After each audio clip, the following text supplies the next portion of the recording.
Welcome back, everyone. All right, so for the most part, we're done this course, but there is a couple things that I do want to talk about. And the first thing is that I want to talk a little bit about JavaScript. Now, I have a 1-hour JavaScript course, and if you're into JavaScript, I highly recommend taking it. JavaScript, if you know how to program in JavaScript and you know how to do it well, you can forever be in a job because there's just so much opportunity. People ask me to do it all the time. However, I don't have time for it. But for the most part, if you're into JavaScript, I would highly recommend that you go ahead and learn it. Now, what is JavaScript? So there is a script tag, okay? And if you just type in script and /script, okay? And that's pretty much all it is. I'm just going to move this down a bit, okay? And just make sure you do that with the tag. So there we go. And one thing about the script is, well, what do we do with JavaScript? Well, the way you think of it is HTML displays what you need to do. CSS designs and styles what you do, and JavaScript adds functionality to it.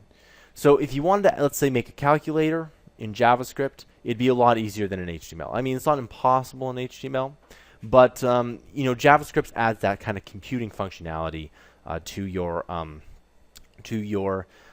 web page. Now, the other thing is that JavaScript is not Java. Those are two different programming languages, just so you know. Okay, so the one thing that you can do is that in this JavaScript you can call this button here, but I'm just going to show you a couple of things. So I'm going to call this alert, and I'm just going to say pop. Now this is like your simple JavaScript, and I might as well show you some of this here. Now if you go ahead and push run with JS, you'll see that it comes up with a simple pop here. Now this script tag is a mini area where you can put in JavaScript, and it actually is kind of cool. Now, if you hop over and click the JavaScript, you'll see that when you go run with JS, it does the exact same thing. And by the way, I just copied alert pop over, and you'll notice that there are quotes in there. So, again, the way this HTML works is that you can set up JavaScript within your HTML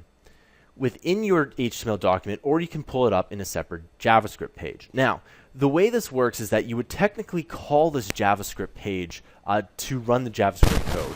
If it was, let's say, you know, if you had several different kinds or several different files of JavaScript, you'd probably just call it up in the HTML. Or what you would do is you would just put in the script tag. Now, usually it's better to get a whole separate file. It's a lot cleaner, and a lot of beginner programmers make this mistake where they put everything in the same file, and that makes perfect sense when you're starting out, but eventually you want to make sure that everything's in its own separate file. All right, and so that essentially wraps up the course, and I'll see you guys in the next tutorial.